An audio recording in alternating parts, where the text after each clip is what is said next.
Good afternoon, everybody, and welcome once again, Tuesday night at 6 to Arnie's Fantasy World of Sports. We got a lot to talk about. I want to first of all thank you guys for being with me this morning. Spoke with Lenny this afternoon, and my next show will be on Thursday morning at 9.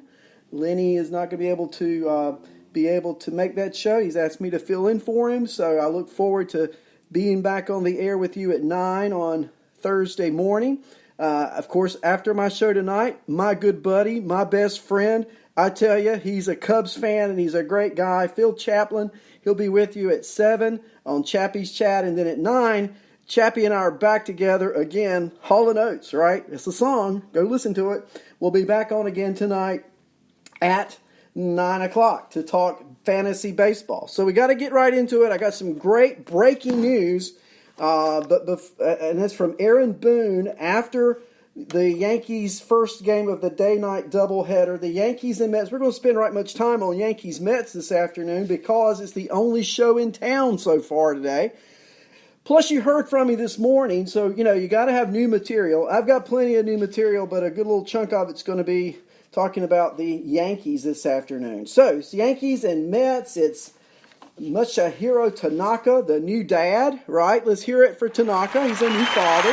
Got a new baby this weekend. He's facing off against Zach Wheeler and the Mets, as I told you this morning.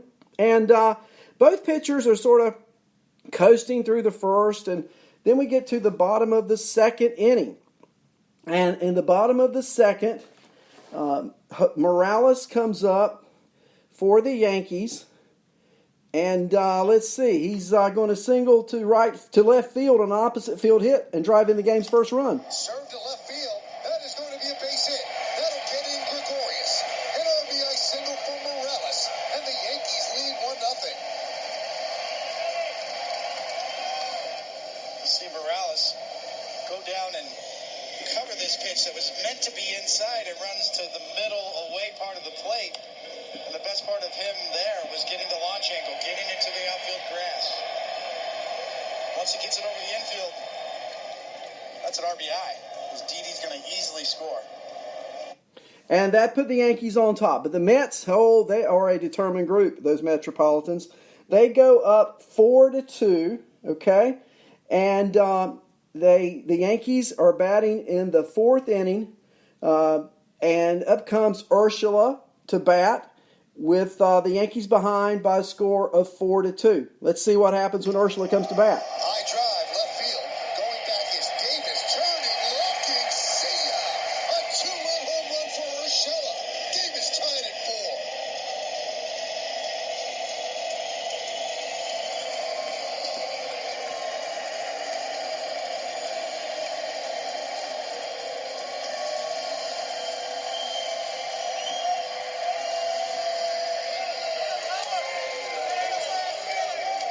Just when you think he's going to come back down to earth a little bit, Gio Urias strikes again.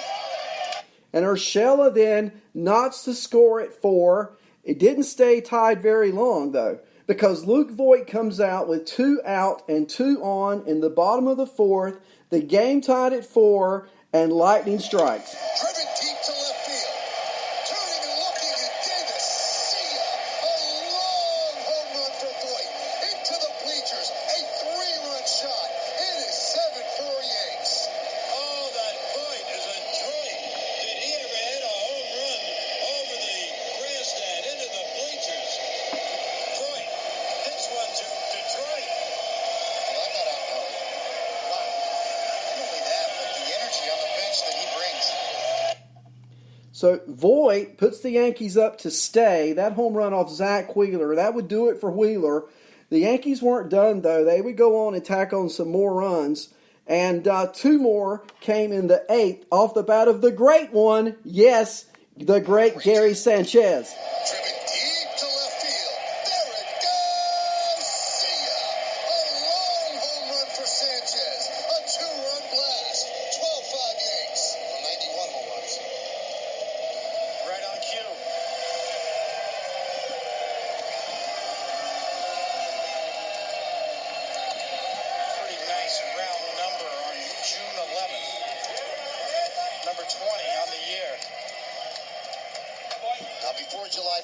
most home runs by a catcher.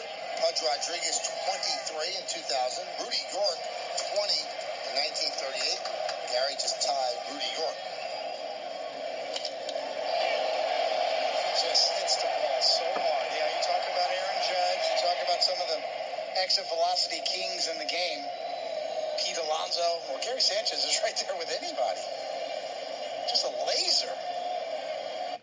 And that was the final score. That made it 12-5 Yankees. That's how it ended. And I think I want to point out here what was said there. That audio courtesy of YouTube and, of course, the YES Network.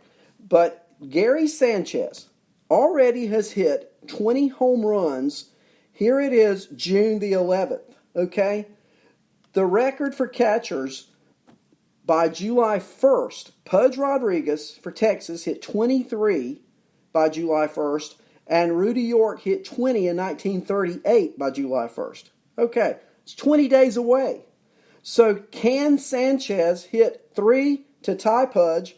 Can he hit 4 to go ahead of Pudge before July 1st? I think so. I really do. Let's see. Want to say shout out to Malpal. Shout out to Cam. Great show at 5 tonight, Cam. Shout out to Cha-Cha. Shout out to Chelsea listening with us tonight. So if you're in the chat room, let me know you're here. Ask me some questions. I want to go through the box score of the Yankees before we hear the post-game or pre-game, because there's another game in the Bronx tonight between the Yankees and Mets. But the box score looks this way. The Mets scored 4 in the third and 1 in the sixth. That's their 5 runs. The Yankees 1 in the second, 1 in the third, 5 in the fourth, 2 in the fifth, 1 in the seventh, and you just heard Gary Sanchez 2 in the eighth for their 12 runs on 15 hits. Now the Yankees did commit 3 errors in the game.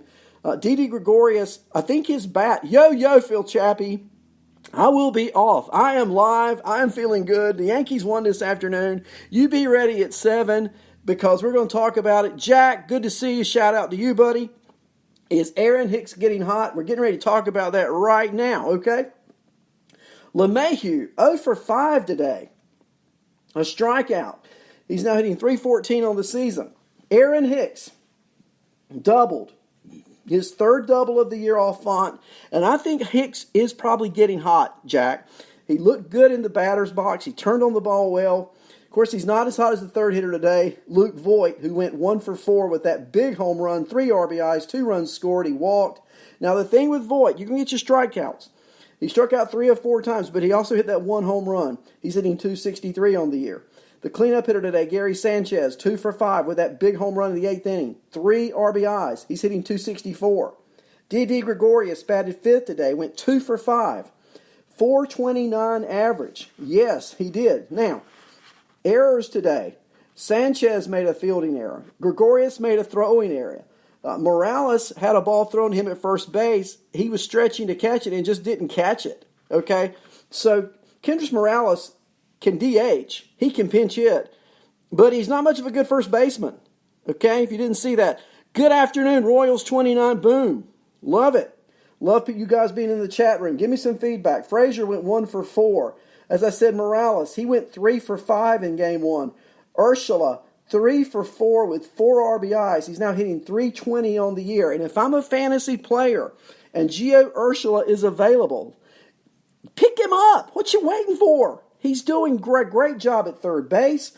He's hitting the ball with authority. Doubled, homer today. Gotta love that. And I tell you another, the 9th hitter today, Brett Gardner in that lineup, went 2 for 3. I don't know if you saw it over the weekend, but Gardner was frustrated with the way he was batting. He threw his helmet down. It bounced up, hit him in the mouth, cut his lip. He got stitches in his lip. And ever since he got the stitches, Brett Gardner is hitting the ball like crazy. 2 for 3 today, a triple off Wheeler. What are you talking about? His 24th RBI. Sanchez now has 40 RBIs on the season. Urshela now has 29 RBIs on the season. Voit has 44. Urshela, Voit, Gardner. This Yankees lineup, and I'm going to tell you why in just a moment, it's exploding, but it's going to explode even more in the next week or so. Okay? So if there are Yankees on the waiver wire, here's the bottom line. If there are Yankees on the waiver wire who play regularly, you need to pick them up. I'm that way with a few teams. I'm that way with the Astros. If there are any Astros on the waiver wire who play regularly, pick them up. Okay? In the National League, Dodgers, same way. I feel that way about the Braves. I feel that way about the Cubs. If they're playing regularly on teams that win score more runs. Teams that score more runs have better stats, and players with better stats, they're champions for fantasy. So it's not rocket science here. It's just good advice. Go look for it. Let's look at the pitching matchup, the pitching line for the Yankees today. Yeah. Tanaka went 6 2/3, gave up 7 hits, 4 earned runs. He did strike out 7. He did not walk a batter. Canely came in, got the last out of the 7th on a strikeout, and Hale mopped up with 2 innings of shutout baseball out of the bullpen.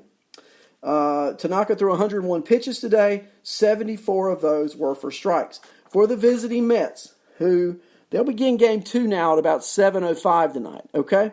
The Mets, Jeff McNeil, soon off the DL. He went 2 for 5 with 3 RBIs. He's now hitting .337 on the year. Conforto went 1 for 5. Alonso 0 for 4. Dominique Smith playing first base. Alonso DH'd in game 1.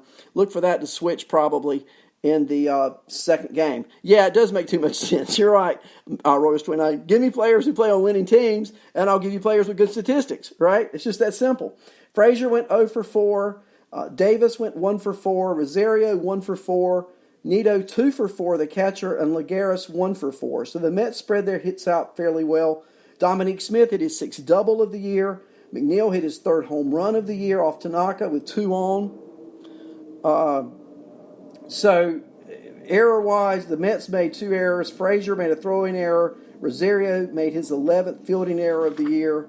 Pitching-wise, Wheeler went 4 2/3. He gave up 10 hits, 9 runs. Let me say that one more time. 4 2/3, 10 hits, 9 runs. 5 of those were earned. 3 unearned runs came on that throwing error in the 4th inning by Todd Frazier. He threw the ball away with the score tied. A batter later, it would have been the 3rd out of the inning, Voit hits the home run. So 3 unearned runs right there. Wheeler did strike out 6. His ERA now sits at 4.87 on the year. Wheeler did throw 94 pitches, 60 for strikes in his 4 2/3 innings of work. So that's the box score for game 1. Of course, the teams will turn around and play again at 7. After the game, Aaron Boone took a few moments to talk to the press and give some thoughts on the game. And, of course, the Aaron Boone, a lot of injuries with the Yankees, right? So the first player that he talked about was Dellin Betances. And let's hear what manager Aaron Boone had to say about the latest injury that has befallen Dellin Betances. Yeah, so it's a grade 1 strain on the lat. So you can take that how you want as far as, the fact that it's low grade, I guess, is good news, obviously, but frustrating news in that, he was getting close to, being an option for us. So it's a little, obviously, a setback. So he won't throw now for 3 weeks, 2 to 3 weeks where it's no throw, and then hopefully at that point ramp him back up. And, I talked to Dellin here about 15 minutes ago and just, obviously he's a little bit frustrated, but also, while it delays his comeback, he's still, expected to play a big role for us at some point this season, and we know we're going to need him. That's manager Aaron Boone talking about the latest injury to Dellin Betances. Betances has been a non-factor so far this year for the Yankees. Again, hello to Phil Chappie. Hello to Chelsea listening out there. You guys in the chat room, give me some more feedback. But Betances, he could be a huge factor after the All-Star break if he's healthy. That's the big if he's healthy for this Yankee ball club. The strikeouts he provides, holds if you're in a holds league. Of course, occasionally a save if he's filling in for Chapman. But he just can't seem to get healthy so far. And about the time they've got it worked out in one area, something else happens. And you just heard Boone talk about this grade 1 lat strain. He's going to be shut down for 3 more weeks before he'll throw again. So don't really look for Betances until around the All-Star break, if then. But hopefully by then, things will be working out better on that. Now,